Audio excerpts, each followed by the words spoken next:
la puedan ver más tarde o cuando preparen el final, cuando sea. Entonces, mantenerse muteados y, por supuesto, si tienen una pregunta, interrumpir, desmutearse primero, interrumpir y preguntar. Eso está perfectamente bien. Algunas preguntas, si a ustedes les es más cómodo hacerlas por el chat, y bueno, por lo menos hoy tenemos a Nahuel que va a atender el chat mientras yo sigo con la clase. Pero si es alguna pregunta sobre el tema que esté diciendo, está bien que se desmuteen y pregunten. Esa duda de ustedes por ahí es la duda de otros y entonces está bien hacerla pública y me permite a mí también saber por dónde van las dudas de ustedes, que a veces es difícil en el aula, mucho más acá a través de una pantalla. Yo no les veo las caras, así que yo no sé si se entiende, si es muy difícil, si es trivial o si se aburren. O si se fueron siquiera. Entonces, pero bueno, ya sea porque usan el audio o el chat, consulten, no se priven de consultar, es importante en esta materia, en esta clase y en general en la facultad. Tenemos docentes que nos pagan un sueldo para que responder las consultas de ustedes, entre otras cosas, así que úsenlo. Hay otras herramientas, está la página web de la materia, yo les mandé un mail a todos los inscriptos, más a unos cuantos que por distintos motivos no se inscribieron todavía. Les mandé un mail con este link al Zoom, así que si están acá, supongo que lo recibieron. Está también la dirección de la página web de la materia, que es otra herramienta, otro canal de comunicación, donde yo les pedí que miren esa página, por ejemplo, el cronograma de la materia, donde figuran clase por clase, los temas que vamos a ir viendo, también figuran las fechas de los parciales, anótense las fechas de los parciales. Esta materia, como la mayoría de la carrera, tiene 2 parciales, uno a mitad de la cursada, otro hacia el final, y después hay un recuperatorio para cada uno de esos parciales una vez que termine la cursada, allá por julio. La facultad habilitó la posibilidad de que los parciales sean presenciales a partir de abril. Así que lo que vamos a hacer, para empezar, no sé si hoy mismo o si no el viernes, hacer una consulta, eso lo van a ver en la clase práctica, una encuesta a todos ustedes, a ver qué piensan de venirse a la facultad, a que el parcial se haga en forma presencial. Nos interesa saber, qué piensan ustedes, pero la posibilidad existe, y bueno, vamos a ver si es logísticamente conveniente, pero por supuesto, lo mismo si las clases fueran presenciales también sería mejor, pero bueno, por ahora nos manejaremos de esta manera. Muchos de ustedes vienen de hacer un CBC en estas condiciones también en forma virtual. Ojalá pronto dejemos de estar en esta situación, pero por ahora no hay más remedio, hay que cuidarse. Y bueno, vamos a tratar de hacer la mejor materia posible en estas condiciones que nos tocan.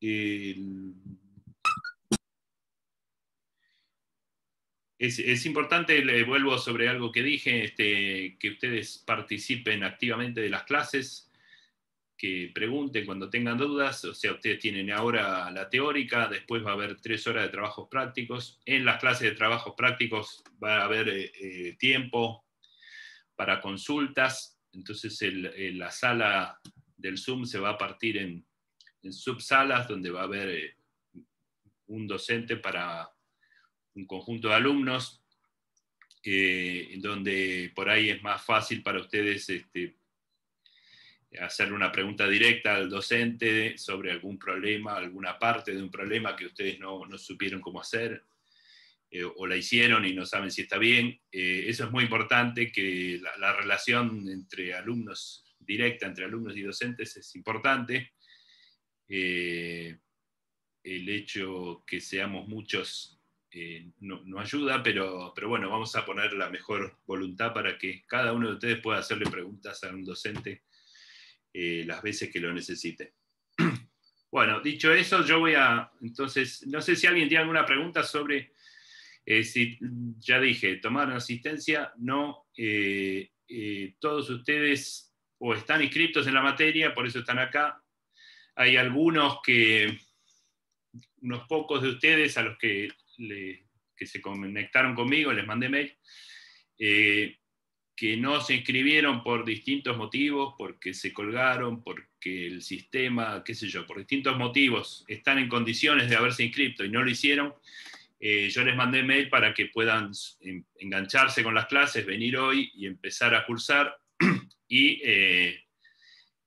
idealmente en las próximas semanas resolver el tema administrativo de la inscripción. La inscripción es importante, que se resuelva cuanto antes, pero seguro antes que se acabe el cuatrimestre, para que nosotros podamos volcar en actas de trabajos prácticos la lista de aprobados. Entonces, hay algunos, 10, 15, no sé cuántos serán, de ustedes que están en esa situación. Lo que les pido es que se inscriban en cuanto puedan, eso no depende de nosotros.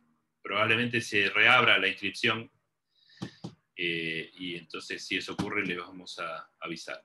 Después hay otros menos que están cursando como oyentes, digamos, gente que debe alguna materia del CBC o alguna situación, le deben algo todavía al CBC.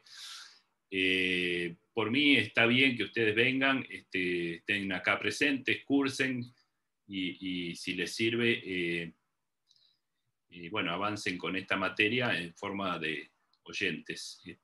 Cualquier otra situación especial, mándenme un mail y la vemos puntualmente.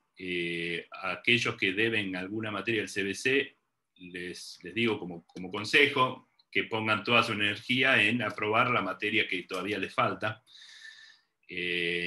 más que en avanzar con esta materia, porque no sea cosa que por no querer atrasarse y aprender todo de física 1, distraigan esa materia pendiente, con lo cual no estarían adelantando nada, ¿no? Pero bueno, es un consejo más o menos obvio. Lo que voy a hacer entonces es pasar a la clase en sí, salvo que alguien tenga alguna pregunta así de tipo general sobre la organización de la materia.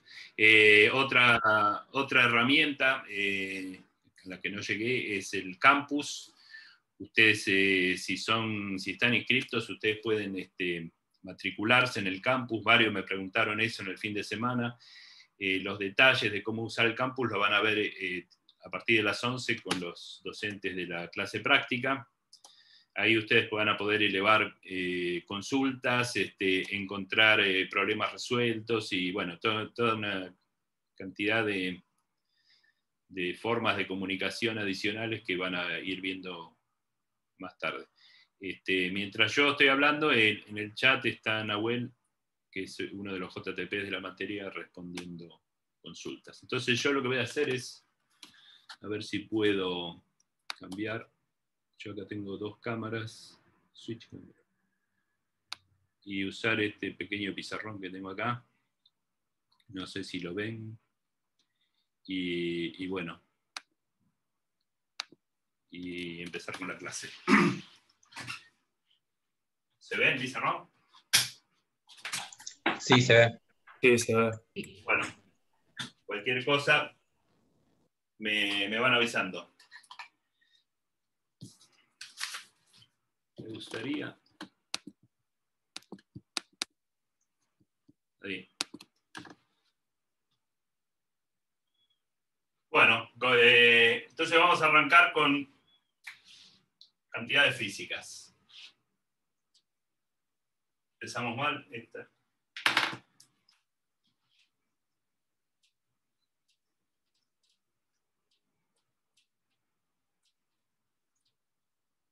Las cantidades físicas son elementos primarios, fundamentales, para expresar leyes físicas.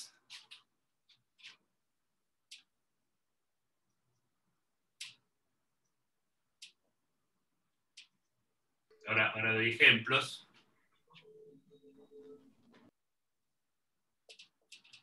Leyes físicas, por ejemplo, una bien conocida, F igual M por A. Entonces, cantidades físicas son F, M, A. Algunas son escalares, otras son vectoriales. Y la ley física expresa una relación matemática. Ustedes saben que la matemática es el lenguaje en el que se escribe la física. Expresa una relación, vamos a pasar, por supuesto, por esta ecuación, de las cuales a lo largo de la carrera van a ir viendo un montón más. Esta es otra conocida, que todos físicos o no físicos conocen. ¿Se lee el pizarrón? Y también. Sí, se lee perfecto. Sí. Estas son leyes físicas. Y entonces, y las varias letras que están escritas ahí son cantidades físicas. Las cantidades físicas, tenemos escalares. Para decirlo rápido, ¿qué es un escalar? ¿Qué es un vector? Es algo un poco más profundo de lo que yo voy a decir ahora, pero para lo que quiero decir ahora me alcanza. Escalares son son números, son cantidades que tienen un valor y una unidad. Y lo que quiero es detenerme un rato, sobre todo en el tema de las unidades. Por ejemplo, la temperatura en este momento, que será, no sé, 21 grados centígrados. Esa es una cantidad escalar, la temperatura ambiente. 21 es el valor expresado en alguna unidad, como grados centígrados en este caso. Si yo cambio la unidad, el valor será diferente. En fin, estoy hablando de cosas que todos conocemos, simplemente me aseguro de arrancar desde un comienzo para que estemos todos más o menos sincronizados con estos conceptos. Y hay cantidades vectoriales. Cantidades vectoriales, como acá ustedes tienen escritas en los dos ejemplos de leyes físicas que di, ya tenemos cantidades vectoriales y cantidades escalares como la masa, escalares como la c, que es la velocidad de la luz, como la energía, y vectoriales como la fuerza y la aceleración, de las que vamos a hablar con mucho detalle a lo largo de este curso. Las cantidades vectoriales tienen un módulo que tiene también, es algo así como un escalar, entonces el módulo se expresa con un valor y una unidad.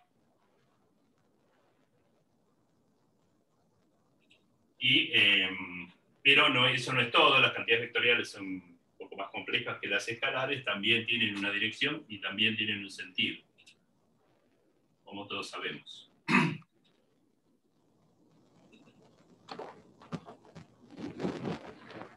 Uno puede visualizar una cantidad vectorial a través de una flecha. Esa flecha tiene una cierta longitud que es proporcional a su módulo, en alguna unidad.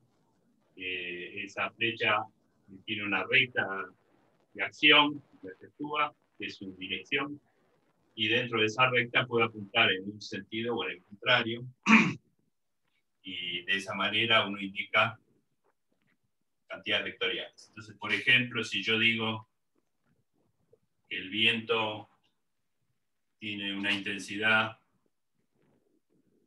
de, qué sé yo, 10 kilómetros por hora,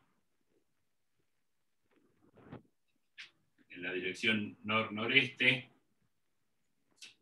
entonces en los 10 kilómetros del viento, o mejor dicho, la velocidad del viento, la velocidad con la que se mueve el aire de la atmósfera, en este momento y lugar tiene una intensidad de 10 kilómetros por hora, estoy dando su módulo, su valor numérico es 10 en unidades kilómetros por hora, y la dirección y el sentido la estoy indicando de esta manera. La dirección nor-noreste es algo así como, no es el norte, no es el este, tampoco es el noreste, es un poco más al norte que el noreste, en fin, no importa mucho, pero de esa manera estoy indicando no solo la dirección, sino también el sentido en que se mueve el aire. en este caso. Entonces, hasta ahí me parece que todos entendemos de qué estamos hablando. No es la primera vez que les hablan de este tema, tampoco va a ser la última. Hablemos un poquito de sistemas de unidades, o sea, las unidades que se utilizan para expresar cantidades escalares o vectoriales o incluso tensoriales, todas o muchas de ellas tienen sus unidades. Entonces, uno le llama sistema de unidades a una estandarización que se hace de las unidades. ¿Por qué tiene que haber unidades? Porque cada vez que uno hace una medición es una comparación. Si yo mido, qué sé yo, este borrador y este marcador, y quiero saber cuál es más largo que cuál, o cuántas veces más largo es uno que el otro, los comparo. Entonces hago una medición relativa de uno con el otro. Uno podría decir que el ancho de este borrador es más o menos medio marcador o cosas por el estilo. Es esa comparación la que introduce la noción de medición.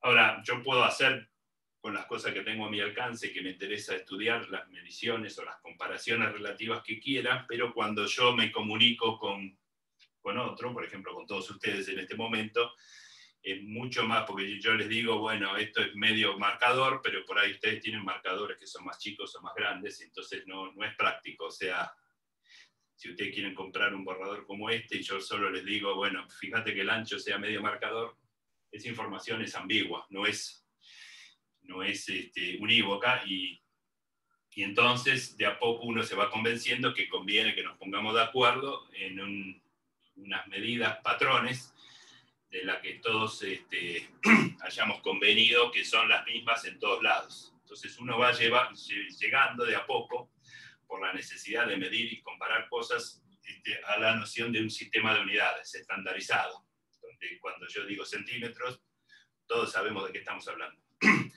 Entonces hay varios sistemas de unidades.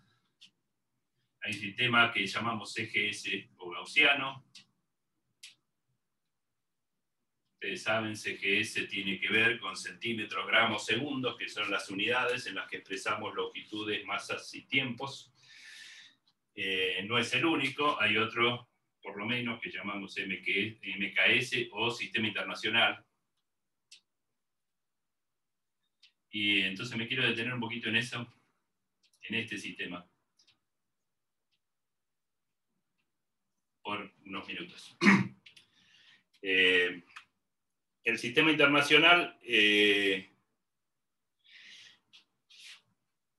realidad voy a arrancar un poquito más atrás. Históricamente voy a hablar un poco de metro, gramo, segundo, y enseguida vamos al sistema internacional, que me parece importante. Ustedes seguramente saben que hace un par de años atrás, en el 2019, se resolvió adoptar un sistema estandarizado de unidades que se llama el sistema internacional,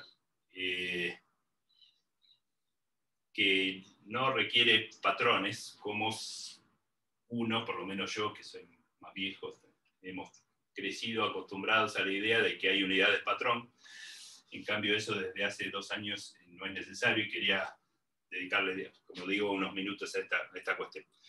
Históricamente, en toda la materia, antes de seguir con esto, vamos a tener cantidades,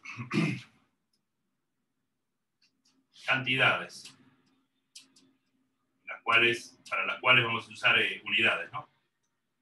Tenemos cantidades primarias, son las cantidades que requieren algún patrón. Entonces, por ejemplo, unidades primarias son la longitud, la masa, el tiempo, y así siguiendo. No son las únicas, son ejemplos. Y por oposición, hay otras que no son primarias, que son subsidiarias, derivadas, secundarias, como las quieran llamar. Derivadas, que no requieren un patrón, se obtienen como consecuencia de combinaciones entre cantidades primarias. Entonces, por ejemplo, el área se mide en metros cuadrados. O sea, yo no necesito un área patrón, no hay un metro cuadrado en ningún lado resguardado para asegurarme que ese es el área. Basta con saber que el área de un cuadrado se mide como el lado al cuadrado, y el lado es una unidad de longitud, entonces la unidad de área es metros cuadrados. Profe, ¿te puedo hacer una pregunta? Claro. No me quedó claro en cantidades primarias a qué te referís con el patrón. Patrón. Ahora vamos. Ah, Patrón está bien. no es un tipo con cara de malo, es un... Ahora lo voy a aclarar.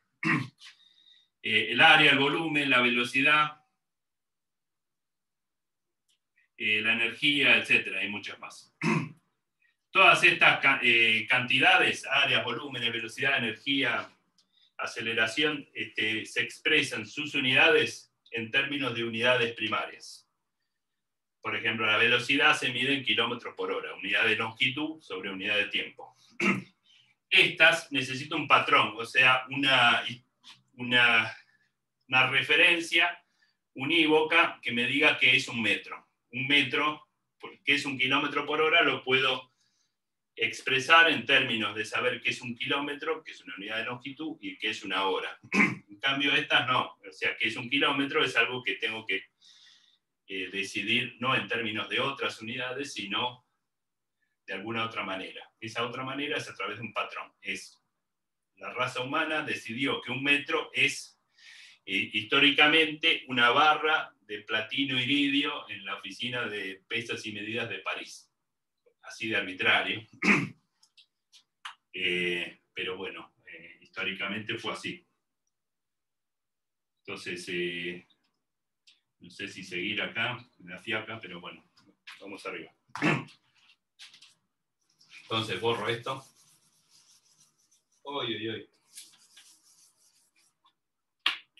Por suerte acá tengo este aparatito de usos múltiples hoy por hoy, que me va a servir para no solo cuidarme del coronavirus, sino borrar el pizarrón.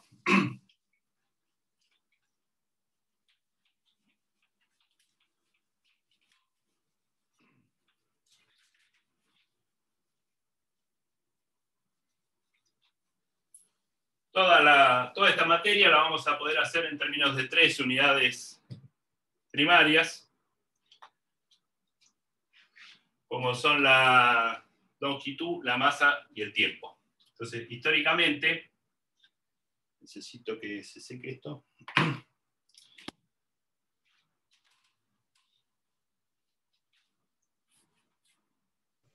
Profe, perdón, una consulta. Entonces, lo que sean Hola. unidades de longitud, masa y tiempo son primarias. Sí. O sea, metro, kilómetro, cualquier, no importa, ¿no? Si es metro, kilómetro, centímetro. Bueno, basta, por ejemplo, si yo les defino claramente qué es el metro patrón, un kilómetro es simplemente 1000 veces eso. Pero la longitud es una cantidad primaria, porque su unidad no la puedo expresar en términos de otras unidades más fundamentales. Con esas cantidades primarias, con sus unidades, uno puede construir todo un sistema de unidades para otras cantidades, como la energía. Un ergio. ¿Qué es un ergio? Es algo que construyo con nociones de masa, longitud y tiempo.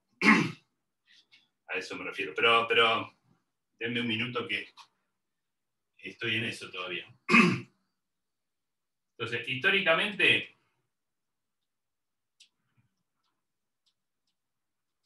vamos por partes. El tiempo lo expreso, para expresar el tiempo, que es eso que transcurre inevitablemente,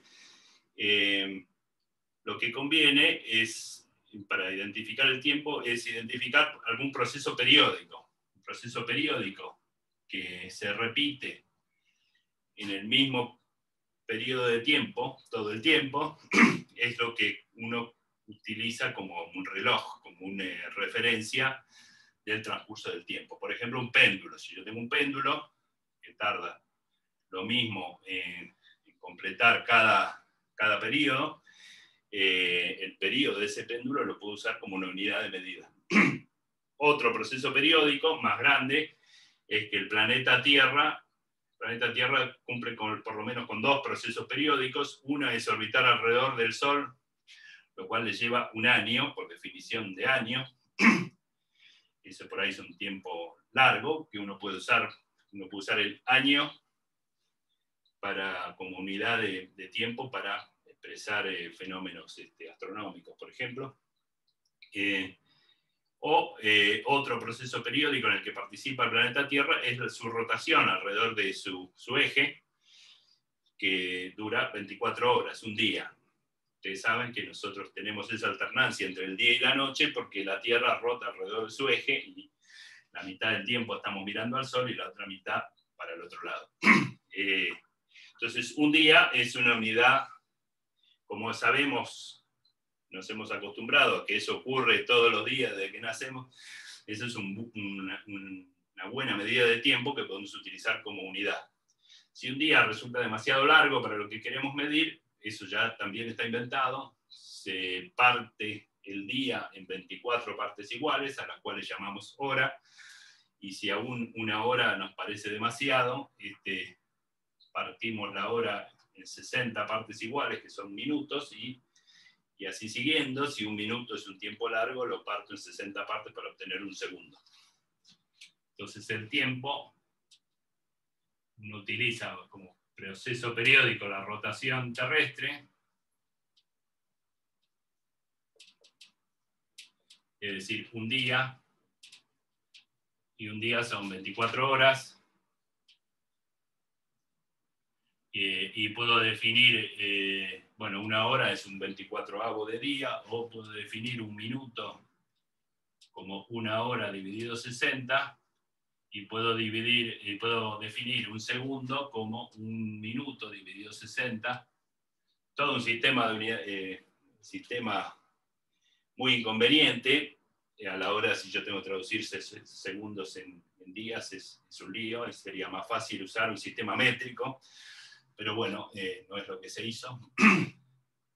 Esto sería una hora sobre 3600. En fin, uno puede, con esto que está escrito, cambiar de unidades, de minutos, segundos a días o años. No quiero entrar en detalle fino de esto, todos lo conocemos. Eso es históricamente. Entonces, ¿cómo definimos el segundo, que es la unidad de medida a la que estamos más acostumbrados, de tiempo? Bueno, con este proceso periódico que es la rotación terrestre. ¿Qué pasa con la longitud?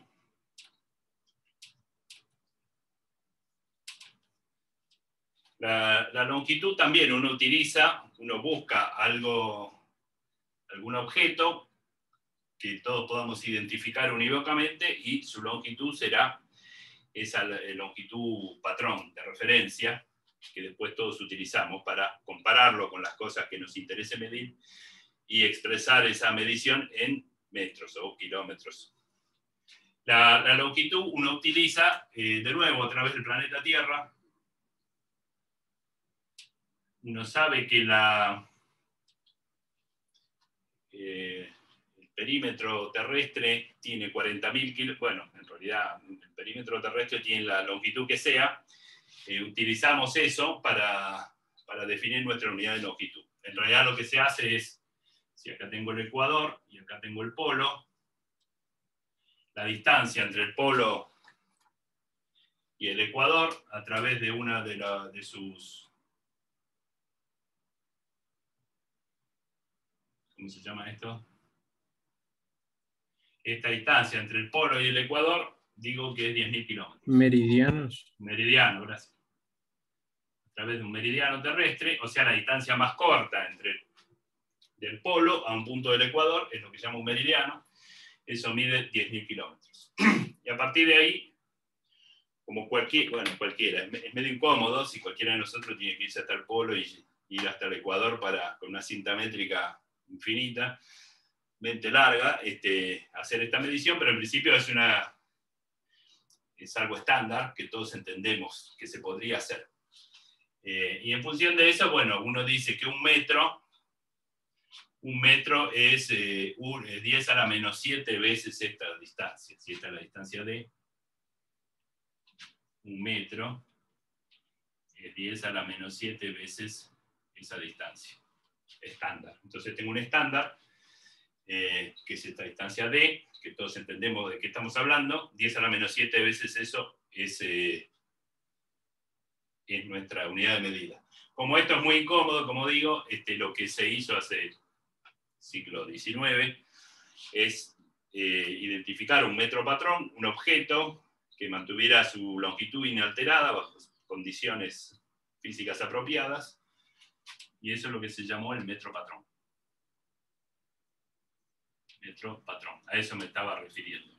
Entonces, para definir la unidad de longitud utilizo un patrón, un objeto al que todos nos referimos, que es una barra de platino iridio. No viene muy al caso, lo comento para que sepan que es algo que existe, pero no importa mucho si es de platino, iridio y qué sé yo.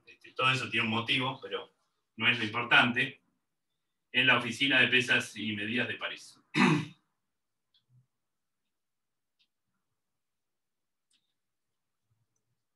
Profe, una pregunta. Sí. O sea, ¿cuál vendría a ser la relación? Porque yo supongo que, o sea, obviamente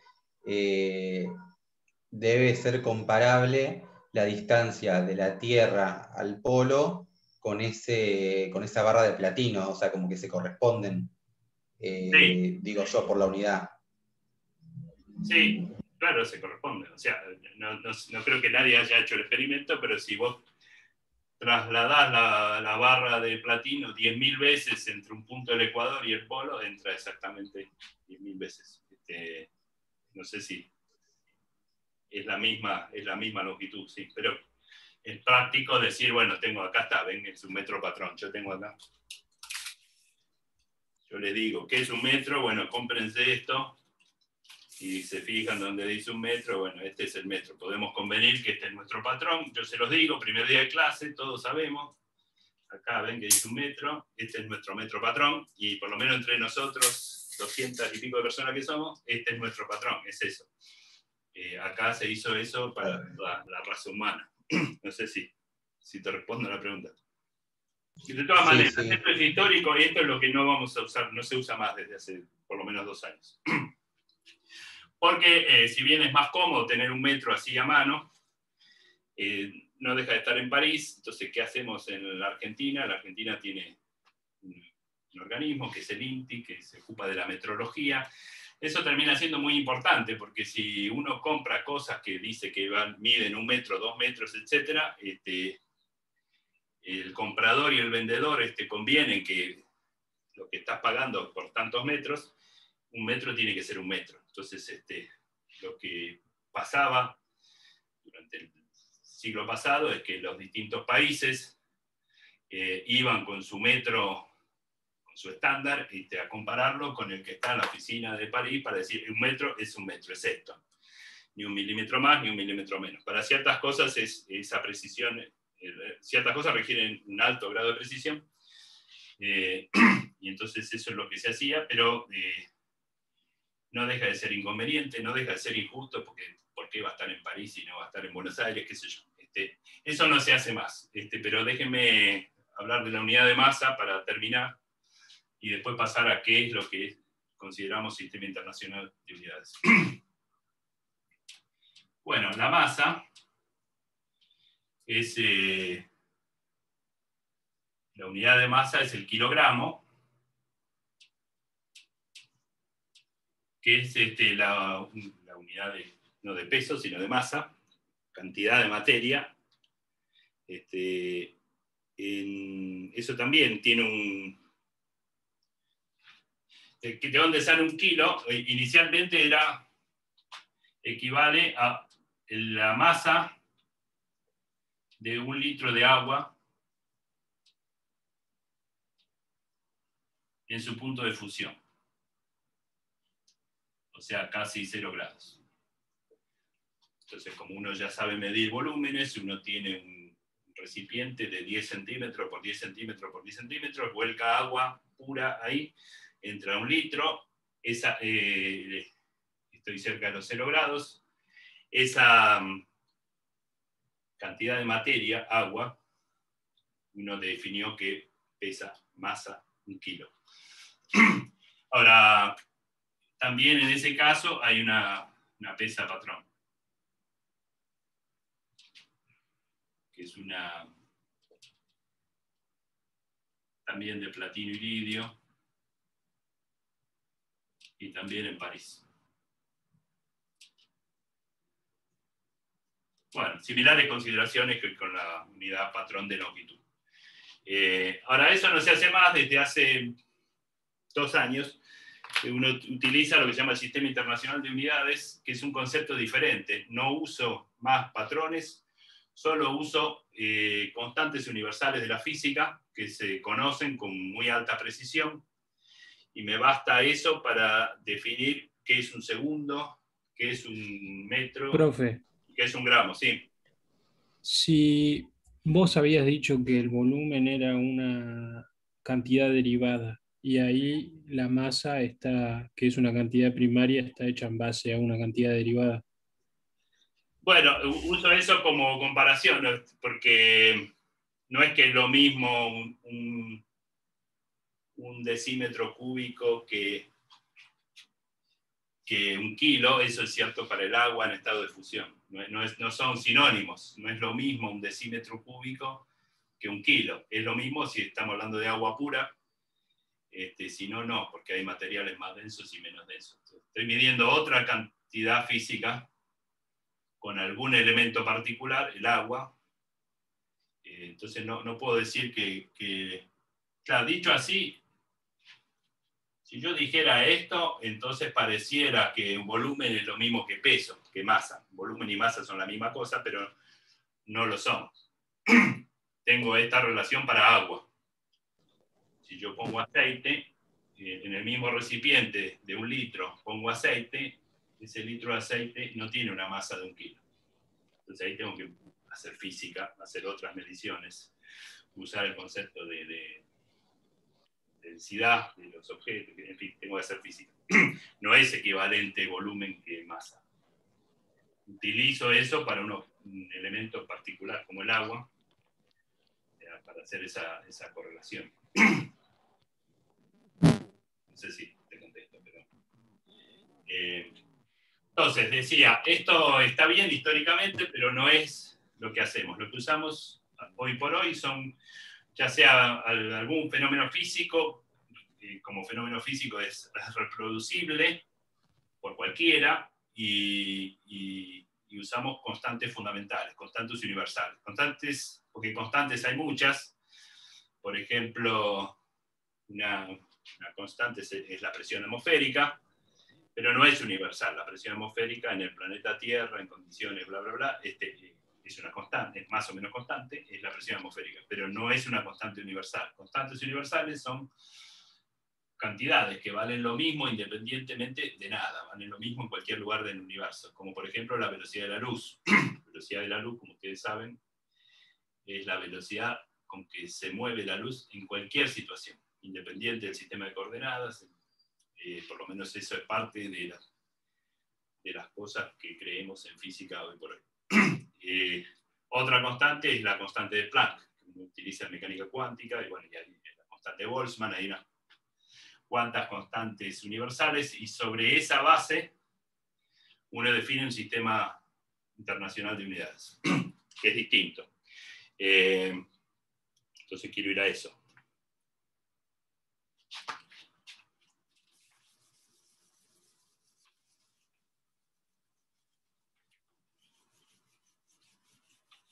Uf, muy incómodo esto. Pero bueno.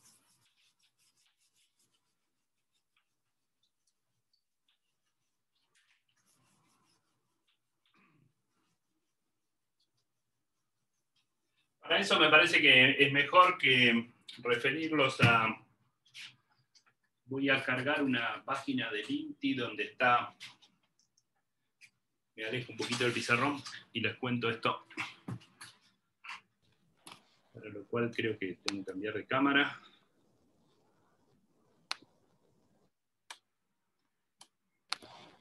Y no sé si ven ahí esta es la página del INTI. Sí, sí, se ve. Bárbaro. Bueno, la encuentran. Acá está INTI.gov.ar y listo.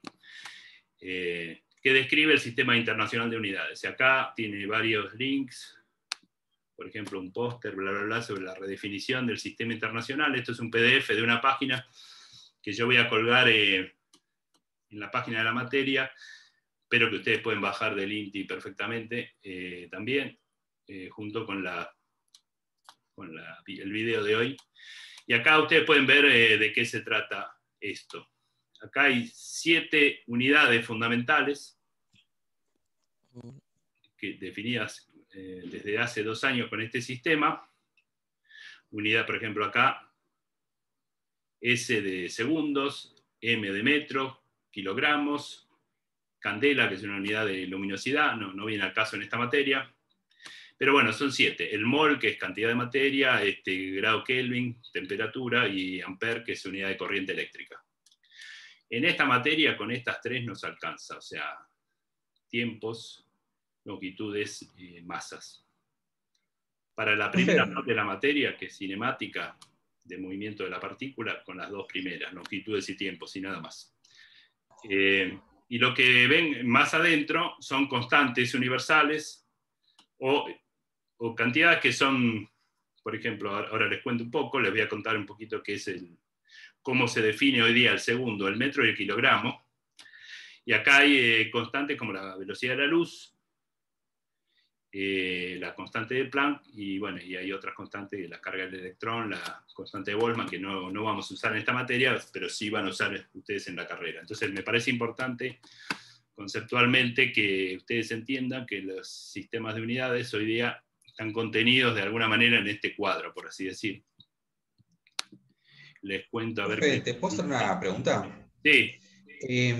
Vos no habías dicho que la masa medía la cantidad de materia, ¿o no? Sí. ¿Y no es lo mismo que el mol en ese caso? No, por ahí... O sea, sé que no es lo mismo, pero no sé la diferencia. Vos lo que me dicen mol es la cantidad de elementos de una determinada sustancia. Si vos decís, tengo, qué sé yo, agua, que está hecha de moléculas, H2O, un mol es la cantidad de moléculas, el número de moléculas. 6 por 10 a la 23 moléculas es un mol de agua. ¿Cuánto pesan esas 6 por 10 a la 20? Como los elementos son distintos, si es agua, si es carbono, si es madera. Un mol de una cantidad tiene una cantidad de masa y un mol de otra cantidad tiene otro, porque las partículas elementales que lo componen son algunas más livianas que otras. Entonces, un mol es cantidad en números, cantidad numérica de materia, cuántas moléculas tiene o cuántos átomos, mientras que la masa es bueno, mide, lo que nos interesa a nosotros es mide la inercia de ese objeto. Cuánta masa tiene que ver con cuánta inercia tiene, va a tener que ver con su peso si estoy en la superficie de la Tierra. Son 2 cosas distintas. Perdón, una pregunta. Sí. Sí, las constantes cuando fueron calculadas eran cuando las unidades estaban definidas con el patrón. ¿Cómo haces para extrapolar una unidad si, o sea, la constante está construida con el patrón? Bueno, en todo caso te ayudás con la definición tradicional de lo que era un segundo, un metro, porque esas cantidades fundamentales las seguimos usando, porque a esta altura todos entendemos intuitivamente lo que es un segundo, un metro y un gramo, y no las cambiamos. Lo que cambia es cómo se definen, en términos de qué cosa se define. Un metro ya no es más lo que mide una barra que está en algún lado de París, sino que es esto que les leo ahora. Es como para que deje de ser un objeto que puede descomponerse o variar sus propiedades, digamos.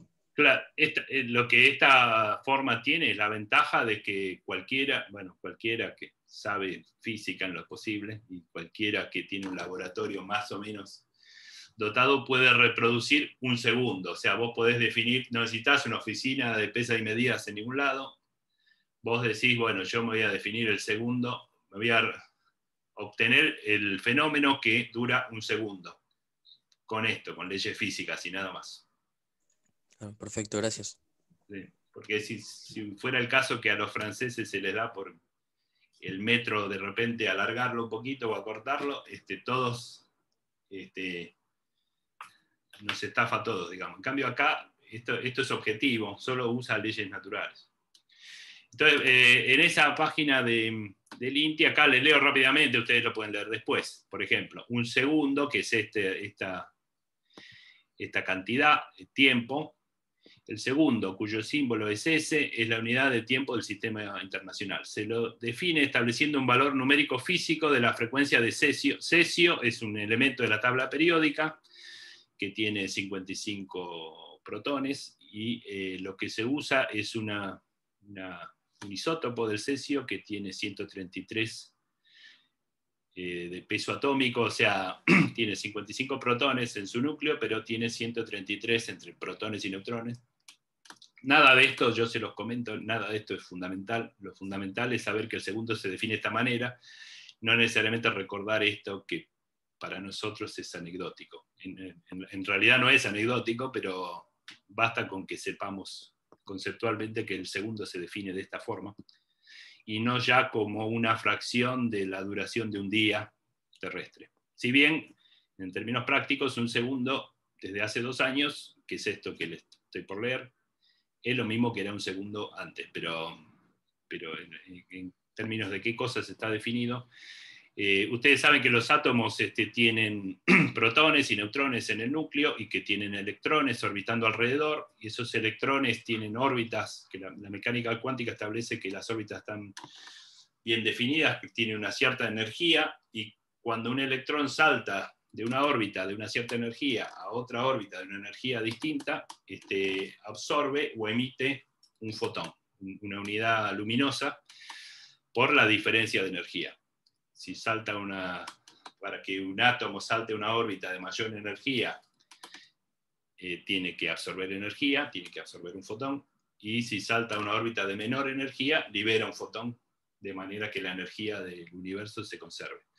Entonces, se elige este elemento, este isótopo del cesio, el cesio 133, se elige una transición que se llama hiperfina, un nivel hiperfino entre 2 estados de energía, y eso emite un fotón con una frecuencia, la frecuencia es una onda, por supuesto, de luz, que tiene una frecuencia que es 9.192.631.770 cuando está expresado en hertz. Hertz es segundos a la -1. O sea, si uno tiene este átomo de cesio y logra excitar esa transición, lo que obtiene es un fotón de luz con esta frecuencia. Y esta frecuencia tiene una relación fija, inalterable, con el segundo. Entonces, ese experimento, digamos, a cualquiera que lo realice le dice cuánto es un segundo. Un segundo, ¿qué es? Es la duración de 9.192.631.770 oscilaciones del fotón de luz que se emite cuando excito una determinada transición del cesio. ¿Cuál es la transición? No viene al caso ahora. Ni siquiera viene al caso que acordarse 9.192, qué sé yo. Simplemente que a partir de un proceso físico bien establecido, único, que va a producir este fotón en cualquier lugar del planeta, en cualquier lugar del universo, eso va a ser un segundo. Entonces eso es lo que es conceptualmente distinto. No necesito referirme al planeta Tierra. Piensen ustedes que si hubiera una civilización en otro lado, en otra galaxia, cuál es el tiempo de rotación de la Tierra no tendría ningún sentido. En cambio esto, basta con tener cesio y saber algo de física. Similar con el metro. Para definir el metro, siendo que yo ya tengo cómo definir el segundo, uso una ley física empírica, teórica también, que es la constancia de la velocidad de la luz. Todos sabemos que la velocidad de la luz en vacíos es 200 299.792.458 metros por segundo. Entonces bastaría poner ese fotón de luz a moverse durante un segundo. Ese fotón de luz en un segundo va a avanzar una longitud que es la velocidad de la luz por el tiempo, ¿no es cierto? Entonces, ese fotón de luz en un segundo avanza 299.792.458 metros. Entonces, ¿qué es un metro? Es la 299.000.000ª parte, 792.458 de lo que avanza un fotón de luz en un segundo. Entonces, usando la constante velocidad de la luz y teniendo bien definida la unidad de tiempo, uno tiene también definida la unidad de longitud, el metro, por cuestiones de que ya estamos muy encariñados con el metro. Sigue siendo esa la unidad de longitud, pero está definido no ya en términos de la longitud de una barra en algún lado, sino de esta manera, a través de este proceso físico. Y de manera similar, el kilogramo, que es el último que les cuento, los demás no lo necesitamos en esta materia. La definición de un kilogramo con el sistema internacional requiere, como ustedes ven acá, utilizar otra constante universal, que es la constante de Planck. La constante de Planck lo que me da es, acá, bueno, les cuento esto y voy al pizarrón. La constante, yo soy consciente que estoy mencionando cosas que ustedes van a ver más adelante en la carrera, pero a lo que apuesto es a la cuestión conceptual de cómo están definidas las unidades fundamentales de las cantidades primarias. Me parece que es conceptualmente importante, no solo para Física 1, sino cuando vean el resto de la física en otras materias. La constante de Planck lo que permite es decir que un fotón de frecuencia nu, como por ejemplo el del cesio, pero podría ser otro, lleva una cantidad de energía que es h nu. H nu es energía. Y si es energía, también es energía mc cuadrado. Entonces, la energía de un fotón es h nu, por el lado cuántico de lo que significa un fotón, pero también la energía de un fotón es mc cuadrado, porque es un elemento relativista. Entonces, estoy mezclando la cuántica con la relatividad, pero entonces si mc cuadrado es h nu, quiere decir que conocida la frecuencia del fotón, yo conozco su energía, y si divido por c cuadrado, conozco su masa. Entonces, de esa manera, conocida la constante de Planck y la otra constante, que es la velocidad de la luz, yo, midiendo la frecuencia de un fotón, puedo obtener su masa. Esa es más o menos conceptualmente la idea. Vuelvo al pizarrón. ¿Qué hago? Stop share acá. Vuelvo a la cámara. Ahí. Entonces lo que decía es que si yo tengo un fotón que tiene una cierta frecuencia, ¿no? Es decir, yo lo que hago es medir el periodo y la frecuencia es 1 sobre el periodo. Hasta ahí solo utilizo tiempo. Un experimento puramente cinemático. Pero después uso mecánica cuántica. Un fotón que tiene una cierta frecuencia, Planck me enseña que lleva esta cantidad de energía. Y un objeto que tiene, por ejemplo, un fotón que tiene una cantidad de energía, también tiene una cierta cantidad de masa. Eso me lo dice Einstein. De esto segundo vamos a hablar un poco en la materia, cuántica no. Entonces quiere decir que yo tengo una relación entre la masa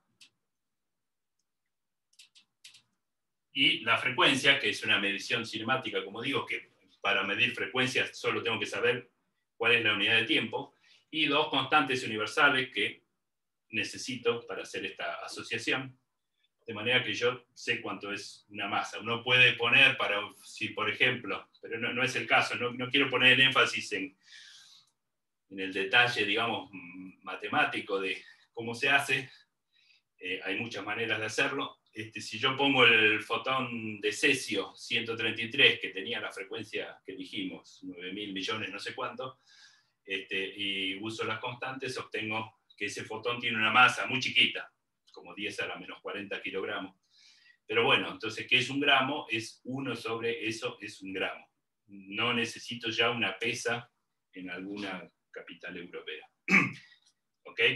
Entonces, de esta manera tengo mis unidades de masa, longitud y tiempo definidas por leyes físicas y constantes universales.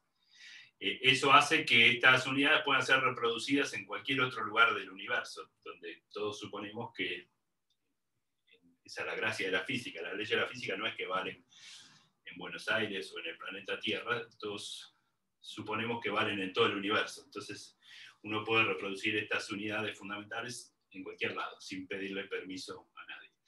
Es un momento son las 10 exactamente, así que es un momento de hacer un intervalito. Lo que yo voy a hacer es un intervalo breve, 5 minutos, porque la clase dura 2 horas. Hago un intervalo breve de 5 minutos en el medio para que vayan a poner agua para el mate o lo que sea, o hacerse un té o ir al baño. Y sigo. Y voy a tratar de terminar algo así como 11 menos 10, de manera que tengan ahí un intervalo un poco más largo entre la teoría y la práctica. Entonces, paro 5 minutos y seguimos. Mientras tanto, si tienen consultas, yo estoy por acá. Hola, profe, buen día. ¿Qué tal? Buen día. Te quería hacer una consulta sobre cómo podríamos aplicar esto a la práctica, a la hora siguiente. No. Las 11. ¿Cómo evitar? No entiendo. A ver, pregúntame de nuevo, no entendí.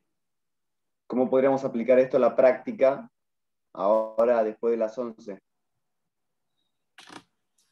Vos decís definir... Claro, en la hora de práctica nos podríamos hacer ejercicios, eso es lo que quiero saber. Por supuesto. Ok. No, bueno, eso ya lo van a ver, o sea, cuando yo termine y después del intervalo, a las 11:05, los docentes de la práctica le van a decir una cantidad de cosas como hice yo hoy al principio, o sea, vayan al campus, bájense las guías de ejercicios. Supongo que la dinámica es parecida a la que ustedes habrán utilizado en el CBC, o sea, a esta altura yo imagino todos fueron a la página web, bajaron las guías de ejercicios y todos hicieron la guía 0 completa, ¿verdad? ¿Sí? No dice la guía 0, perdón. Está bien, bueno, no, está bien, es medio un chiste. Sería bueno si lo hubieran hecho, pero los docentes algún docente les va a contar cómo se hace el ejercicio tal o cual de la guía 0 para que ustedes puedan arrancar, qué cosas necesitan repasar, etc. La dinámica de la clase práctica depende de esos docentes. Hoy no creo que haya consultas porque no tienen mucho para consultar. Yo pensé que me ibas a decir, vamos a agarrar un átomo de cesio. No vamos a hacer eso. Esto es conceptual. Yo simplemente digo cómo es la génesis de la definición del segundo, metro y gramo, desde hace 2 años a esta parte. Me parece que eso es conceptualmente importante. Lo que vamos a hacer en los trabajos prácticos es usarlo para resolver ejercicios, no redefinir esas unidades ni nada. Profe, buenos días. Tengo una pregunta. ¿Qué tal? Dale. La última ecuación que puso habla acerca de la masa en relación con los fotones y la velocidad de la luz y, bueno, la longitud de onda. La derecha. Bueno, es simplemente igualar estas dos, ¿no? Claro. Yo podría saber la masa de un fotón a la velocidad de la luz, ¿no? Si yo reduciría esa velocidad de la luz, por ejemplo, a un es metro. la masa de un... No. Esta es la relación entre la masa y la energía de cualquier objeto. Objeto simple, como un protón, por ejemplo.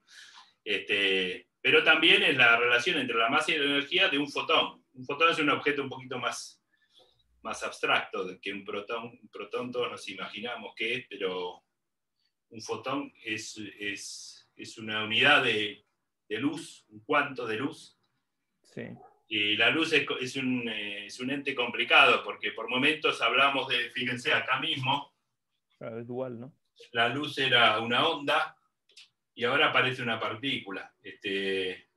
Pero bueno, nada de eso, yo lo menciono por completitud, porque es así, las unidades fundamentales se definen en términos de fenómenos físicos fundamentales que pasan por estas leyes, a una sabienda que ustedes no tienen por qué saber que el trasfondo físico que hay detrás de esto. Eso es algo que tenemos toda la carrera para ir viendo qué es esto, pero no importa, yo la uso. Y qué significan conceptualmente, ustedes lo irán viendo sobre la marcha. De esto sí vamos a hablar. Esto básicamente es la equivalencia entre masa y energía. Sí. El protón no tiene que ir a la velocidad de la luz para tener esta energía. El protón va a la velocidad que sea.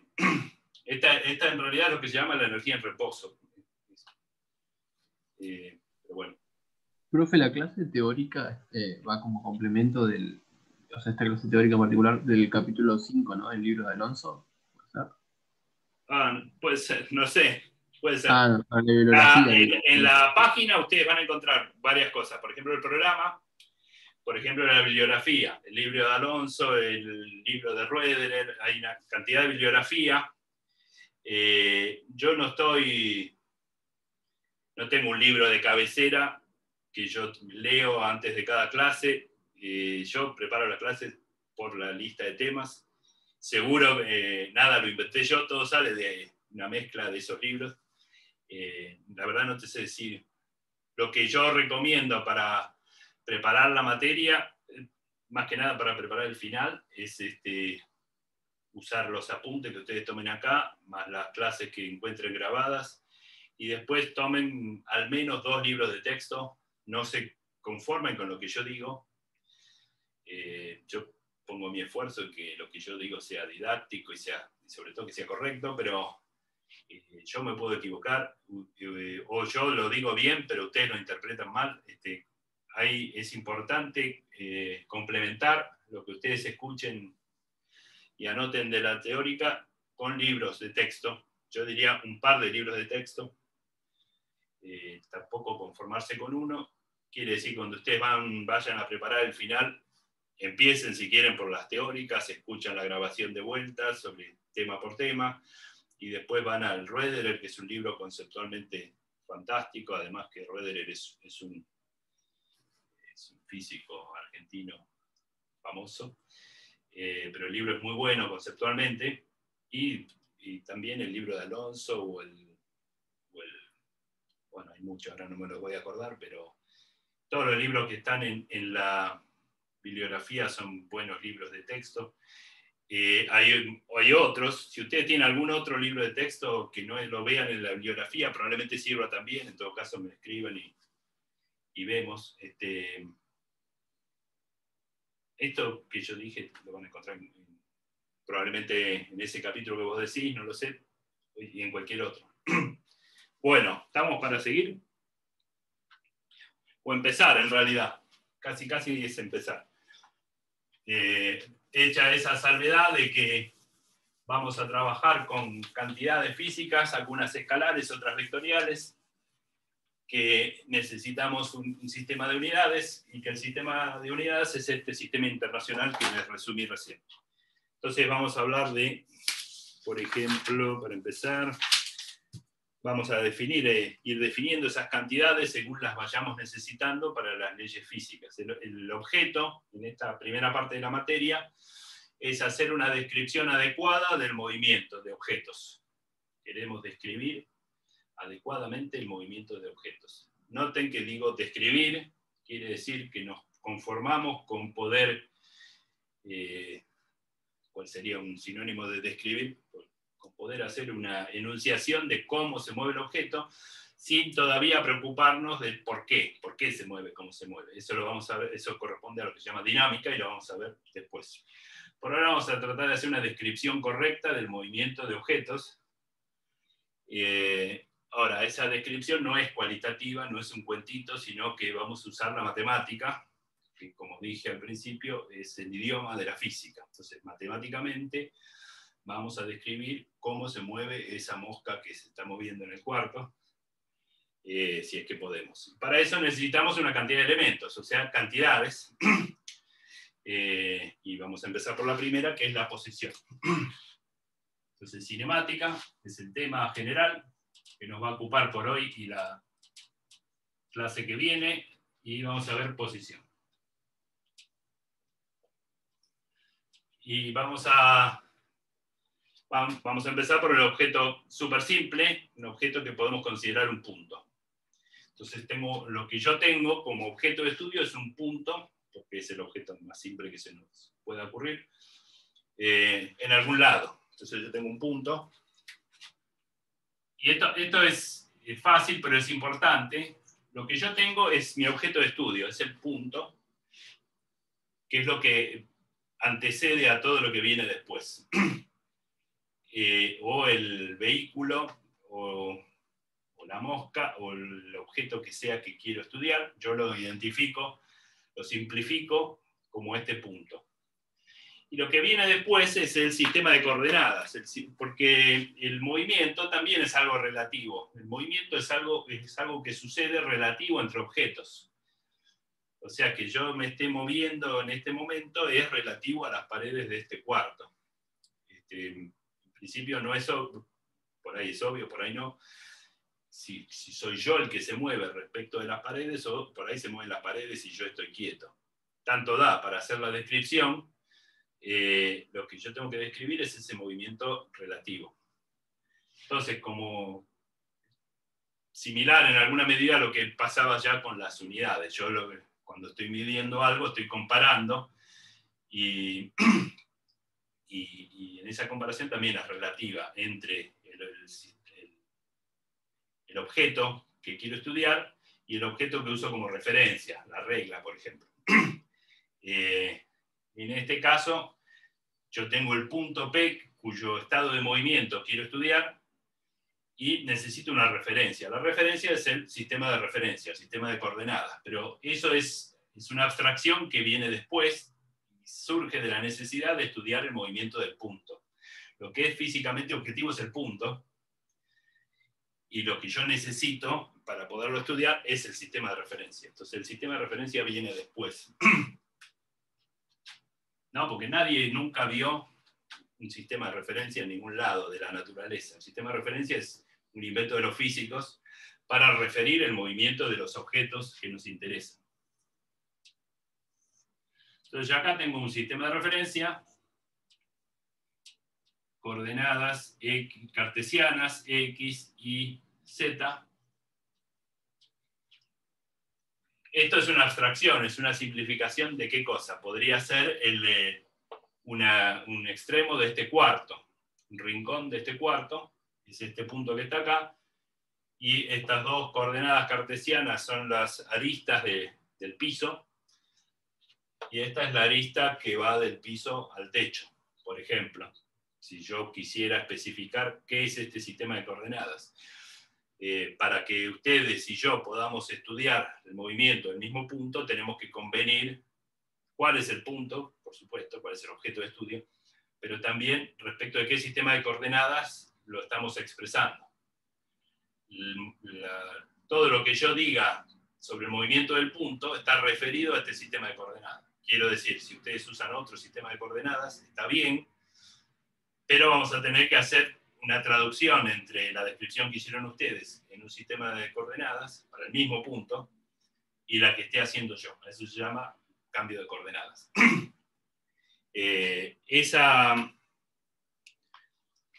Entonces, esta descripción, para identificar dónde está el punto respecto del sistema de coordenadas, uno define una cantidad vectorial, que es el vector posición. Este es el vector posición R del punto P. Lo llamo R sub P para acordarme que es la posición no de cualquier cosa, sino de ese punto. R sub P es una cantidad vectorial, uno lo entiende, porque si yo quiero decirles a ustedes dónde está el punto P, les tengo que decir cuánto se desplazó respecto del vértice del cuarto en tres direcciones ortogonales. No basta con decirle a qué distancia está, Porque si yo solo le digo a qué distancia está del origen de coordenadas, hay toda una esfera, una superficie esférica de puntos, todos los cuales están a la misma distancia. Entonces, con solo la distancia al origen no alcanza. Necesito darle coordenadas, X, Y, Z, como ustedes ya saben. Es decir, este punto P, respecto a ese sistema de coordenadas, tiene, acá me quedé corto con mi eje Z,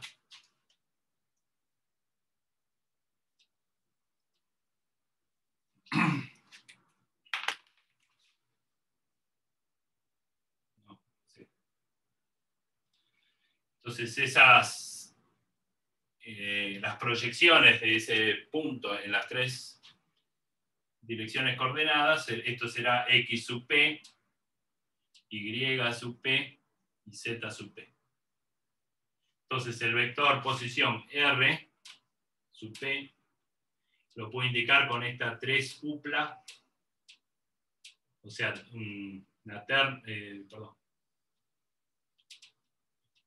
esta terna de números ordenados de esa manera, con la convención de que primero es X, después Y, después Z.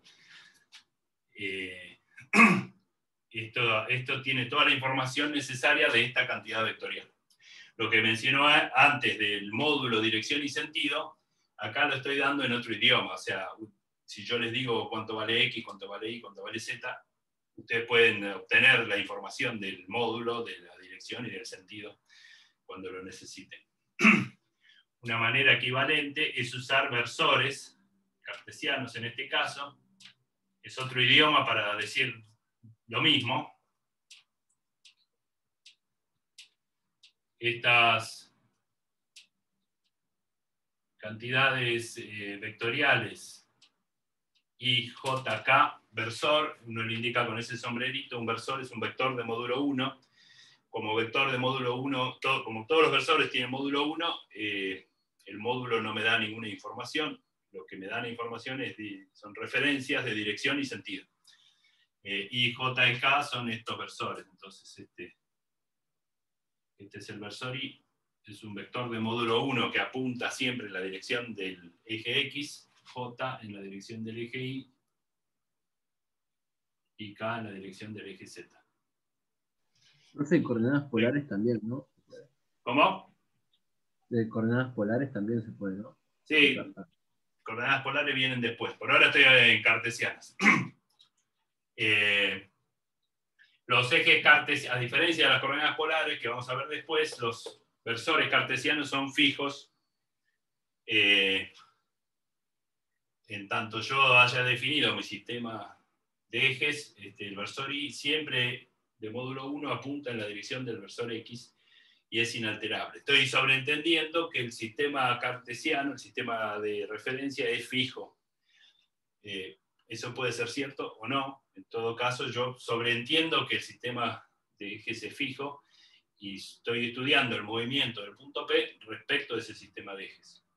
Si desde otro sistema de referencia veo moverse a los ejes X, Y, Z, ese es otro movimiento que también tendré que estudiar. Bueno, entonces ahí tengo mi vector posición como primer ejemplo de cantidad vectorial que tiene, por supuesto, el vector posición también, esto lo repito, también tiene un módulo, que el módulo es proporcional a la longitud del vector y como es una longitud lo mido en alguna unidad de longitud, metros o centímetros o kilómetros, como quieran. Acá claro que es una longitud. Entonces ya uso mi unidad de longitud para expresar ese módulo. Y después, por supuesto, tiene una dirección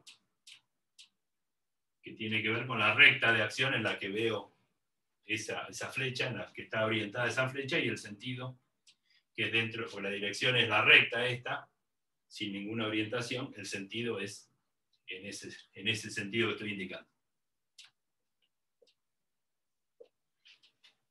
Bueno, hasta ahí entonces la noción de posición. Por ahora estamos avanzando lento, porque todo lo que estoy diciendo es que un objeto súper simple como un punto para posicionarlo, para ubicarlo en el espacio, necesito como accesorio un sistema de coordenadas.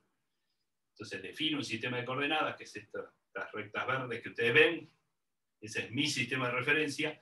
Y el vector posición RP es la posición. Matemáticamente estoy describiendo dónde está el punto P respecto al sistema de coordenadas.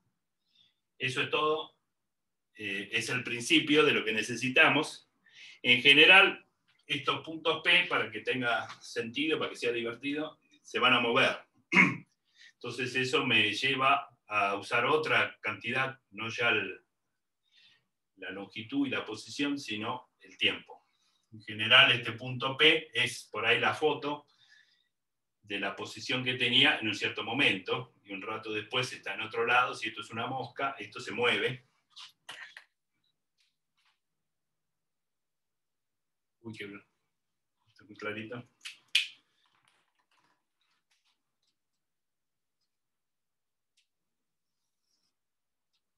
Esto es en función del tiempo, o sea, mientras transcurre el tiempo, esa trayectoria rosa que se ve ahí, es la traza de la ubicación del punto P en tiempos sucesivos. Si el objeto es puntual, su evolución en el tiempo, las posiciones que ocupan los tiempos sucesivos, deja una trayectoria, una curva en el espacio. Entonces, lo que estoy queriendo decir con eso es que, en general, RP no es solo una cantidad vectorial inmutable y constante, sino que es, en general, una función del tiempo. Es decir, para cada valor de este escalar, T es una cantidad escalar, más simple que la posición, pero que también tiene unidades, segundos, y a medida que esta variable tiempo va variando, el tiempo es una cantidad que no podemos detener, va a transcurrir. Lo que está queriendo decir esta función vectorial es la posición de la partícula en sucesivos tiempos. Perdón, profe, ¿te paso una pregunta? Claro, háganla. Sí. Hay algo que no entiendo de la simbología, no entiendo qué significaría R. R es el nombre del vector. R. Ah, vos lo llamaste R por tirar una letra. Sí.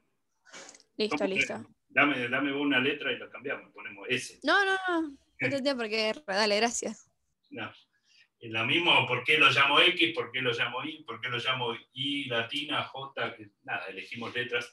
Estas que yo estoy usando son bastante estándares, y las miran en los libros, son las que aparecen. Los físicos no somos muy creativos. Tendemos a llamar a los sistemas cartesianos X, Y, Z, las posiciones R, las velocidades V, pero uno puede cambiar eso y ponerle el nombre que quiera. R es, con la flecha arriba, es la indicación del vector posición. El subíndice P es para que sea explícito que estoy refiriéndome a la posición de ese punto. Podría tener otro punto Q, y entonces lo llamaría R sub Q. En tanto la nomenclatura sea unívoca, o sea, no sea confusa, puedo elegir cualquier letra. Bueno, hay una cosa que quiero mencionar brevemente, que es el modelo de partícula.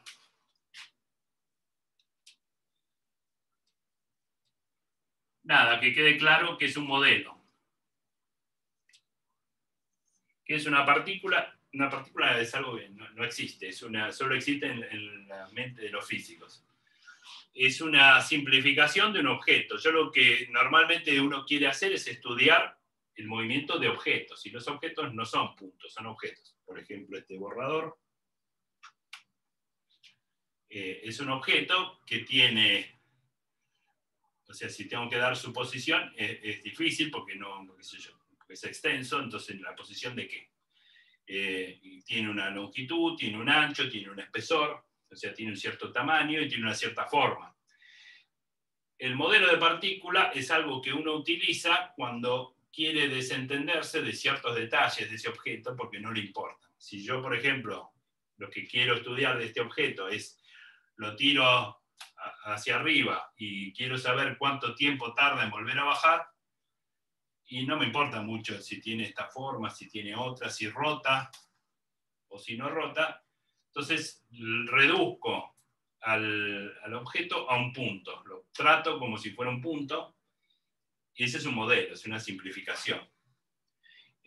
Los objetos en general tienen distintas propiedades, tienen una cierta posición, tienen un tamaño. El tamaño en sí mismo son varios, este tiene por lo menos 3, lo cual tiene que ver con su forma. Describir el tamaño y la forma es bastante más complicado que la posición, porque tengo distintos objetos con distintos... Hay objetos que se comportan de forma rígida, o sea, mientras el borrador hace eso, ¿qué hace? Se traslada, sube y después baja, a eso me refiero con se traslada, puede rotar alrededor de sí mismo, eso por ahí me importa o no, y tiene una cierta forma que mayormente no se altera, o sea, mientras ese movimiento ocurre, el borrador tiene la forma que vemos. Pero podría ser un objeto más deforme, una masilla que mientras se mueve se deforma, como por ejemplo los fluidos. Si yo tuviera agua o plastilina o algún objeto más amorfo, mientras se mueve también se podría estar deformando. Todo eso, por supuesto, complica la descripción de su movimiento. La idea es que el modelo de partícula me evita preocuparme por su tamaño y su forma. Y entonces lo reduzco a un punto.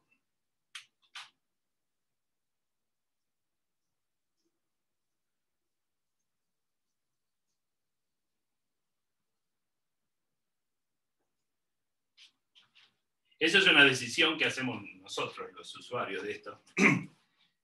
Y esa decisión puede estar bien o puede estar mal, depende del problema.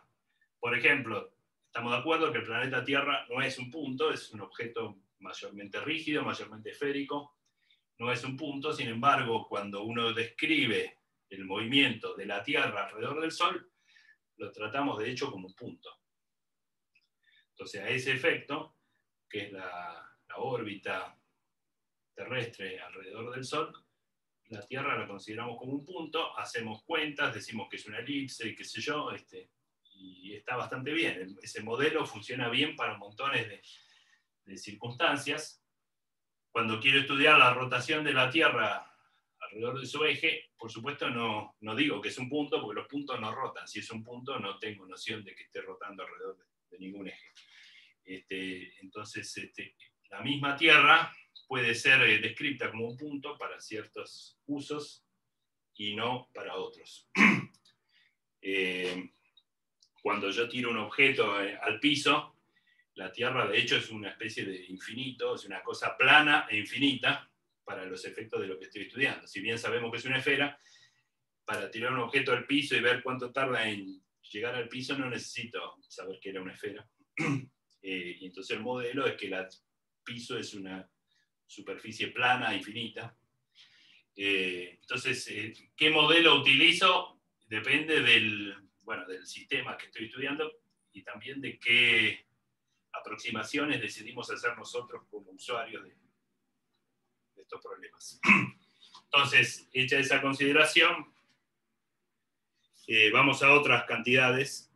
Pero bueno, es importante tener en cuenta que si modelo un movimiento de un objeto como un punto, estoy tomando una decisión, esa decisión me va a servir, me va a llevar a ciertos resultados, y después tenemos que ver si esos resultados se parecen a lo que se obtiene experimentalmente o no, y si no se parece, tal vez es porque el modelo, en este caso de partícula, era demasiado simple, y entonces habrá que revisarlo. Vamos a otras cantidades, como por ejemplo el desplazamiento. Profe, ¿y formalmente cómo se define un objeto puntual? O sea, ¿podés decir que es del orden del error en la medición? Bueno, por ejemplo, claro, eso depende de... O no, qué sé yo, porque vos sabemos que la Tierra es una esfera gigantesca para nuestra escala, tiene 6.400 kilómetros de radio, sin embargo, para estudiar la órbita alrededor del Sol decimos que es un punto, el radio de la Tierra no interesa. No es que no, podría ser que si yo no puedo, en mis mediciones, yo no puedo discriminar su tamaño, entonces digo que es puntual porque no lo puedo resolver experimentalmente. Pero también puedo suponer que es un punto porque es más fácil y a lo mejor es suficiente. Este borrador, por ejemplo, si yo lo tiro con una cierta velocidad y les digo cuál es la velocidad inicial y les pregunto, ahora no, al final de la clase les puedo preguntar cuánto tiempo tarda en caer, ustedes pueden decidir, supongamos que es un punto, porque qué sé yo qué forma tenía ese borrador, y hago la cuenta y me da 2 segundos, y lo comparo con lo que me tarda en verdad, que a lo mejor me da muy bien, porque estos giros que da el borrador alrededor de su centro, por ahí no interesan a la hora de ver el tiempo de subida y bajada. Profe, una pregunta Sí. Respecto a la ecuación del final que puso en general, esa del vector R. Sí. Sí, ¿cómo funciona esa ecuación? No, bueno, es una ¿Cómo es que función se la dedujo? igual. Digo, en general, los puntos estos se mueven, con lo cual el vector es una función del tiempo. Ahora vamos a ver cómo funciona. Entonces, como ustedes vieron funciones, ahora vamos a hablar de derivadas y ese tipo de cosas.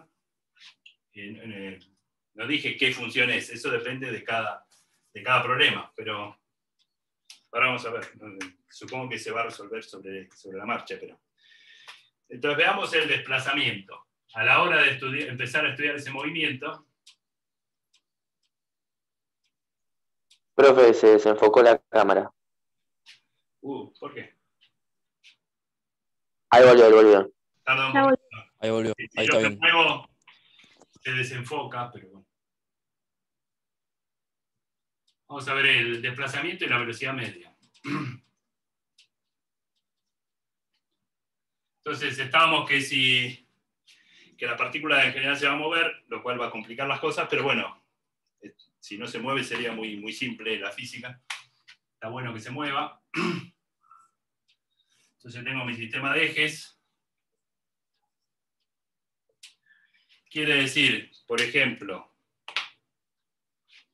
que si yo tengo la partícula esta en un determinado momento tiene una posición que voy a llamar R inicial ahora, para distinguirla, ya no pongo pueden poner el subíndice P, pero si no hay ambigüedad, si estamos hablando de un único punto, no hace falta. Y es de inicial, y la voy a, solo para distinguirla de que habrá otro punto final. Entonces esta es la posición final.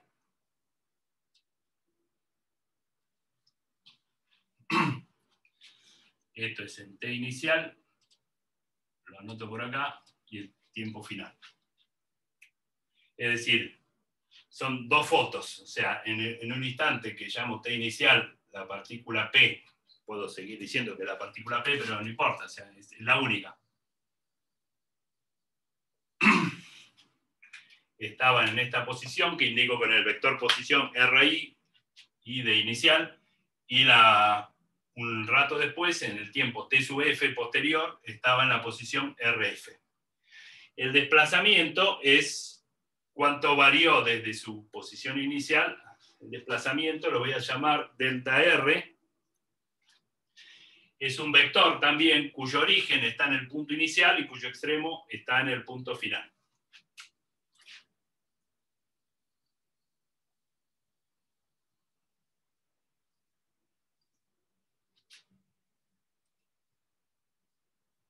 El origen del vector está en RI, puedo poner, y el extremo del vector en RF. Es decir, es este vector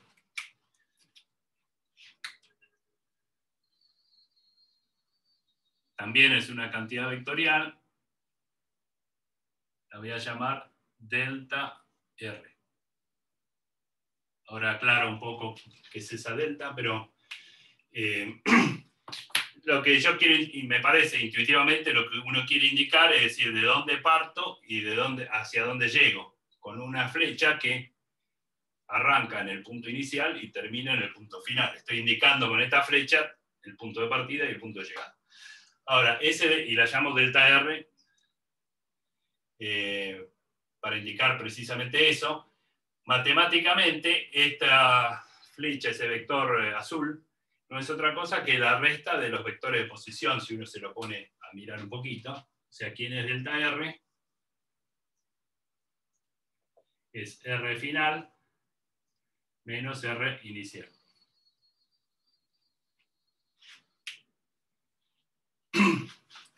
¿Cómo sé eso? Bueno, de varias maneras. Una pregunta. ¿Cómo? Una pregunta, una pavada. Si fuera al revés, R inicial menos R final, el vector queda mirando para el otro lado, ¿no? Claro, pero además no está, imagino yo que cuando vos querés indicar el desplazamiento, de dónde saliste, de dónde llegaste, empezás por el origen y terminás por el destino. Claro. Está la forma, el sentido lógico, y eso es exactamente la resta de los vectores posición en este orden. El final menos el inicial. ¿Por qué? Por ejemplo, porque para obtener RF, al delta R le tenés que sumar RI. O sea, es por ahí más fácil darse cuenta que RI más delta R es RF. ¿No? Yo sumo vectores y efectivamente, si esto lo paso sumando, del RI más delta R es RF. O sea, efectivamente, delta R es la resta de estos dos en este orden. Primero el final y menos el inicial. Esta delta va a aparecer en física montones de veces vinculada con la posición o con otras cosas. Y siempre va a querer indicar esto. Delta de algo es ese algo al final del lapso en el que estoy interesado, menos ese mismo algo inicial. El delta de energía es la energía final menos la inicial del sistema que estoy estudiando. Entonces, esta notación es estándar también. Delta mayúscula de R es, en este caso estamos hablando de posiciones, posición final menos inicial. Y es esto que ustedes observan, que me parece es la forma más intuitiva de indicar un desplazamiento. Bueno, ese es el desplazamiento entre dos instantes de tiempo. Uno se toma un colectivo en un cierto punto, a una cierta hora, y llega al destino que quería en otro punto y a otra hora. Entonces, este es el instante de partida, el instante de llegada, el punto de partida y el punto de llegada, todo indicado respecto a un sistema de referencia estándar, de manera que esas dos posiciones tienen a su vez, están especificadas en términos de la posición respecto al sistema de referencia, y el desplazamiento es la resta de las posiciones, siempre con este orden, la final menos la inicial. Eso es el desplazamiento. Ahora, sí, ¿hay preguntas? Sí, tengo una consulta. ¿Siempre vamos a trabajar en 3 dimensiones? Sí, porque si hasta más. el CSC no vimos nada, por lo menos yo no vi nada en 3 dimensiones. Por eso venís exactas. Perfecto. No, 3 dimensiones es lo habitual porque son las 3 dimensiones espaciales en las que vivimos, tiene todo el sentido. Hay ciertos problemas que viven en 2 dimensiones, por ejemplo, cómo nos movemos nosotros en la superficie de la Tierra, más bien es una cosa de 2 dimensiones, entonces uno puede usar solo 2 de estos ejes, por ejemplo el eje Y y el eje Z del plano. Si es en vez de una mosca, es una hormiga que se mueve en el pizarrón, uso el eje Y y el eje Z, con eso me alcanza, y el eje X está ahí, pero no lo uso. Si en cambio estoy estudiando movimiento de, de trenes, que solo se mueven a lo largo de los rieles, el movimiento podrá ser unidimensional, son movimientos más simples, que uno también puede estudiar con esta misma lógica. Será más simple porque uso menos ejes. Perdón, una pregunta. Sí. Perdón, sé que a lo mejor es medio boba la pregunta, pero ¿por qué se rotan así los ejes y no se los toma de toda la vida, tipo X, y Z en la profundidad. No entiendo. Acá la idea es que Y, Z están en el plano del pizarrón y X está como proyectado. Es el X Claro. real. Pero, o sea, ¿por qué se los toma así y no, por Bueno, ejemplo, en función de una variable, es XY, y podrías tipo tomar Z como la profundidad? Bueno, está bien. Vos querés eso, yo quiero esto. Para mí o sea, es una convención, digamos. sí, o sea, vos, a lo mejor vos lo que me querés decir es, a esto lo quiero llamar X, a este lo quiero llamar Y, y esto lo llamo Z. ¿Está bien? Claro. Sí. Listo, perfecto. Yo lo estoy aclarando, o sea, yo te estoy diciendo cuáles uso yo, vos me estás diciendo cuáles usas vos, todos tenemos derecho. Es arbitrario, lo mismo los nombres que uso, todo eso es... Lo que uno hace cuando plantea un problema es exponerlo. Yo digo, te estoy diciendo, es el punto P, las coordenadas que estoy usando son cartesianas, son estas, y vos, el día que hagas el parcial, me dirás, yo el punto lo llamo Q, y mis coordenadas se llaman U, V, W. Todo eso está bien en tanto vos lo hagas explícito, porque después estas letras vos las usás, tienen que ser las mismas que están en tu diagrama. Tanto todo eso sea transparente, bien, todo es lícito. Perfecto, muchas gracias. Y los verdes son en el sentido positivo, ¿no? Los que están dibujados en verde. Sí. ¿Es esto? Sí. Sí, este es el semieje positivo. El semieje negativo no lo hago, pero está para el otro lado, en la misma recta para el otro lado. Este es el desplazamiento, puede tener interés para mí dividir ese desplazamiento por el tiempo empleado. O sea, si yo me tomé el colectivo a las 8:15, bueno, ahora no toma muchos colectivos ni nada, pero pongamos voluntad. A las 8:15 tomé el colectivo, llegué a las 9 a Ciudad Universitaria, tardé 45 minutos y entonces el cociente entre el desplazamiento y el tiempo me va a dar lo que se llama la velocidad media. Media porque por ahí, por momentos, el colectivo anduvo más rápido, en otros momentos estuvo detenido, pero bueno, entre momentos de mayor y menor velocidad, en promedio en ese viaje, la velocidad media me va a decir, la velocidad media es una cantidad vectorial, no solo me va a decir el valor numérico de esa velocidad media, y en alguna unidad de velocidad, sino que también me va a decir la dirección en la que fui en ese trayecto y el sentido. Es un vector. La velocidad media, la defino acá, esta barra es de valor medio incómoda, delta R es el desplazamiento sobre el tiempo empleado. Que si lo quiero traducir, el desplazamiento ya vimos, es la posición final menos la inicial en ese sistema de coordenadas, dividido el delta t. ¿Qué es delta t? Lo que dije hace un rato. Es t final menos t inicial. ¿En qué unidades va a estar esta nueva cantidad? Unidades de longitud dividido unidades de tiempo. Como las unidades de longitud y tiempo son esas primarias que vimos hace un rato, la velocidad no es una unidad nueva, es una unidad derivada de, por ejemplo no, derivada de longitud dividido tiempo, por ejemplo, metros sobre segundo, kilómetros sobre hora, o cualquier combinación de una unidad de longitud dividido una unidad de tiempo. Entonces la velocidad es la primera cantidad que aparece, que es derivada. O sea, sus unidades no necesito una velocidad patrón en ningún lado, son unidades de longitud sobre unidades de tiempo. Entonces, eso me da la velocidad media, en el sentido de media quiere decir que el colectivo ese a veces fue más rápido, a veces fue más lento. Lo que me importa al final del día es cuánto tarda el 28 en ir de no sé dónde a Ciudad Universitaria, 45 minutos, por ejemplo. Entonces, y eso es lo que me importa, si va más rápido o más lento.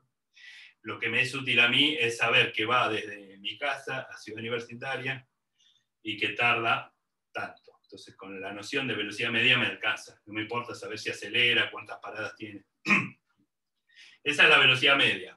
Ahora, a veces, si yo mirara el velocímetro del colectivo, el velocímetro no mide esto, mide lo que se llama velocidad instantánea, que es la velocidad más o menos instantánea que en ese momento tiene el vehículo. Entre ese momento y un pequeño intervalo de tiempo posterior, se desplaza un poquito y lo divido por el pequeño intervalo de tiempo transcurrido, eso me da una velocidad media, pero en un intervalo muy chico, y yo puedo llevar esa noción al límite de que el intervalo de tiempo se reduce a virtualmente cero, es decir, hacer esto. Para llegar a la noción de velocidad instantánea ahora. Entonces, supongamos que el punto P es el mismo dibujo, pero es el mismo sistema, digamos, la trayectoria es esta. Y entonces yo tengo mi instante inicial, RI, y el instante final, juego con la idea de que el instante final es el que sea.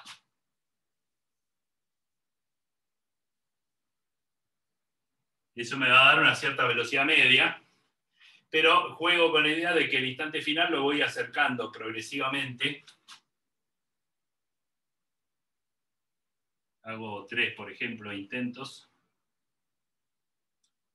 De manera tal que hago 3 veces la cuenta de velocidad media en distintos intervalos, progresivamente más chicos. De manera que, bueno, va a quedar medio feo el dibujo, pero en el primer intento este era el desplazamiento, en el segundo es esto, en el tercero es esto. Esos son los distintos intentos de desplazamiento, cada vez más chico, pero también en intervalos progresivamente más chicos. Y entonces lo que voy a hacer es llevar esta idea al límite en el que el tiempo, el intervalo en el cual hago este experimento entre la posición inicial y la final, tiende a cero. Eso es un experimento pensado, no le puedo pedir al colectivero que haga eso porque no lo va a hacer. Entonces la idea es, con el mismo concepto, pero agregándole un paso de límite.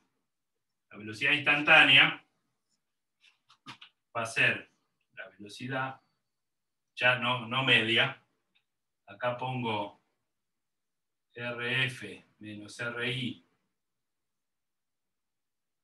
sobre TF menos TI. En cada uno de los intentos hago esta cuenta, con distintos valores finales. Pero el proceso que agrego es el límite cuando T sub F tiende a T sub I. Eso lo indico de esta manera. La idea es que este punto final está acá, hago la cuenta, la anoto, me da un número, un vector, ¿no? O sea, para cada intento concreto me da un vector. Ahora corro el instante final más próximo del inicial, me da otro vector, y hago ese proceso de límite. Entonces, una vez que lo hice, no sé, 10 veces, progresivamente, lo que obtengo es lo que se llama matemáticamente el límite, que no es otra cosa, si ustedes miran qué es esto, un cociente de incrementos, ¿qué es matemáticamente esto? Es una operación que ustedes conocen. Una derivada. Claro, es una derivada. Si yo ahora digo simplemente, bueno, R es función del tiempo, lo que es esto es la derivada de R respecto del tiempo, evaluada en t igual a t sub i. El punto que mantuve fijo es el inicial. Entonces uno, en vez de este límite, que es algo conceptual, pero que uno no sabe bien qué hacer, lo que hay que hacer es la derivada. Profe, ¿puede ser que exista también una fórmula de esta de velocidad instantánea en donde le agrega el cociente incremental la h. ¿Qué es la h? No sé Es como que pones límite de, Creo que sería el delta. de un x Sí. delta tiempo menos x de t. ¿Puede ser? Pero no sé qué es h. O sea, sería el incremento. O bueno, o delta t. O sea, como que le pones... Sí, vos podés poner, a ver si es esto. Es el límite. Creo que reemplaza TF menos T2 por H. De delta R sobre delta T, no sé si te referís a esto. Sí. Pero es lo mismo. Pero yo lo tengo como R en función de T más delta T menos RT sobre delta T. Y delta T, el límite para delta T tendiendo a 0. Claro, eso le preguntaba yo. Bueno, no sé si yo no te la respondí, pero él te la respondió o no. Más o menos. O sea, es... Un tema de notación, vos lo que tenés es algo con una notación distinta, pero la velocidad instantánea es esta en sus varias versiones. Siempre estoy diciendo, claro. Conceptualmente, ¿qué quiere decir? Que, y esto es lo que te marca el velocímetro, bueno, lo que te marca el velocímetro es el módulo de esto. Cuando vos vas en el auto, el velocímetro te dice que vas a 80 km por hora. Es algo que uno podría reproducir si vos, si avanzás una hora, recorres una cierta distancia en un cierto tiempo, después mentalmente decís, bueno, no, en vez de una hora lo hago en 10 minutos, 1 minuto, 2 segundos. A medida que voy reduciendo el intervalo, la velocidad esa media que voy calculando progresivamente tiende a ser la instantánea. Y cuando hago eso, fíjense que este desplazamiento, esta flechita azul, que va de un punto al otro de esta trayectoria, en el límite, esta flecha se pone tangente a la trayectoria. La velocidad, no sé qué color usar, pero la velocidad instantánea es una recta tangente a la trayectoria roja, porque es lo que va pasando a medida que ustedes van tendiendo al límite. Ahora, bueno, me queda poco tiempo. Eso también quiere decir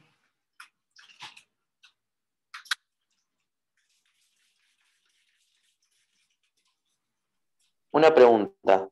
O sea que la velocidad siempre va a ser tangencial a la trayectoria. Sí, la velocidad instantánea. Genial. La velocidad media no, va a ser como el desplazamiento, va a ser entre un punto y otro de la trayectoria, pero en el límite, el desplazamiento tiende a ser un vector tangente. Ustedes lo ven, se ve a ojos y sí. Imaginan ese límite. Sí, aparte por la noción de derivada. Genial, muchas gracias. Tal cual, sí. Entonces, si R es X, R es R de T, ¿qué quiere decir? Que es una función del tiempo, quiere decir que cada componente es función del tiempo. En este caso, cartesiana.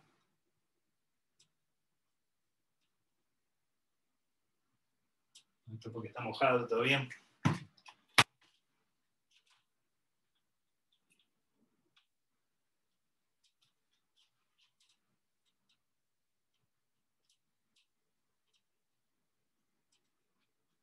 Entonces, ¿qué es la derivada? O sea, v de t, que es la derivada de r respecto de t, hay que hacer la derivada de esta expresión que está ahí y usar propiedades de la derivada. Ustedes saben que la derivada de una suma es la suma de las derivadas. La derivada de un producto, bueno, se opera, ¿no? La derivada del primero por el segundo, qué sé yo. Teniendo en cuenta que los versores son fijos, como dije al principio, o sea, los versores no los cartesianos, no los derivo, porque siempre son, estos ejes verdes siempre están ahí quietos, mientras lo que se mueve es la partícula. Entonces, eso es sencillo, la derivación es sencilla, es la derivada de x más la derivada de y más la derivada de z. Y entonces, lógicamente, si estas son las componentes del vector v, A de x a de t la llamo b sub x, a de y a de t la llamo b sub y, y a de z de t la llamo b sub z. Son los nombres que elijo, son las componentes cartesianas de este nuevo vector, que es la velocidad, cuya definición es ser la derivada temporal de la posición.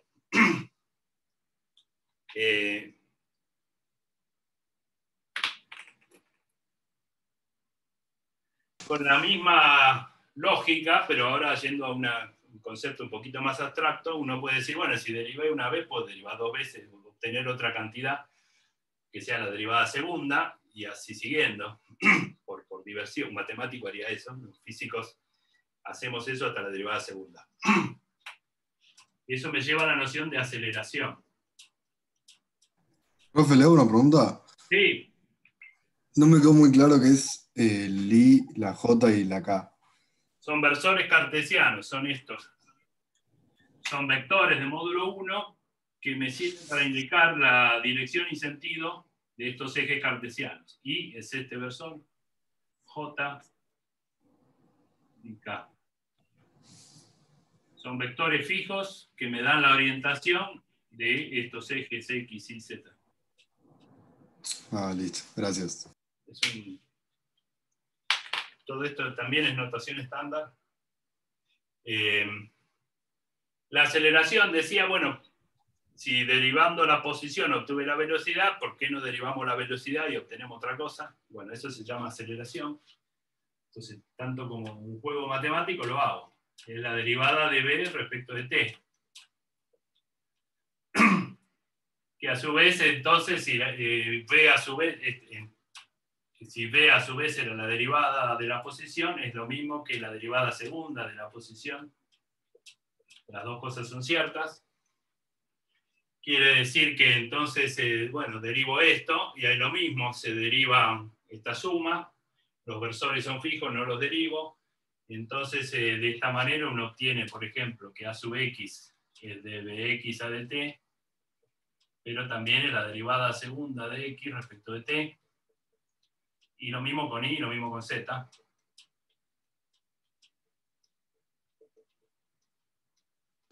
Profe, ¿te hago una pregunta? Sí, bueno, z también. Decime. En sí vos cuando pones límite es una forma de decir que estás llevándola a una derivada, pero en realidad no vamos a usar límite para aceleración y velocidad, Claro. No, la definición de derivada, vos podrías decir esto que está acá, es la definición de la operación de derivación. Vos aprendiste a operar, a realizar derivadas, sin pasar por la... Sabés que en la definición de la derivada está el proceso de límite, pero si vos sabés derivar, sabés que la derivada de x cuadrado es 2x, ya está. No, vos tenés todas las reglas de derivación que aprendiste que las usás. Hay un proceso de límite detrás, pero no hace falta. ¿No? Derivás, técnicamente derivás como aprendiste. El límite es algo que está en la definición, pero no importa. Perdón. Sí. En la aceleración, si derivás de vuelta, ¿qué pasa? ¿Qué cosa de vuelta? No entendí. Y derivo otra vez, una tercera vez, la posición. Claro, no, yo voy a terminar acá. Uno puede decir, como ustedes saben que F es M por A, que F son las causas de alteración del estado de movimiento, eso es dinámica, eso viene tercera, cuarta clase, pero ustedes ya lo saben. Es decir, que las causas de alteración del estado del movimiento, que son las fuerzas, son proporcionales a la aceleración, o sea, a esto.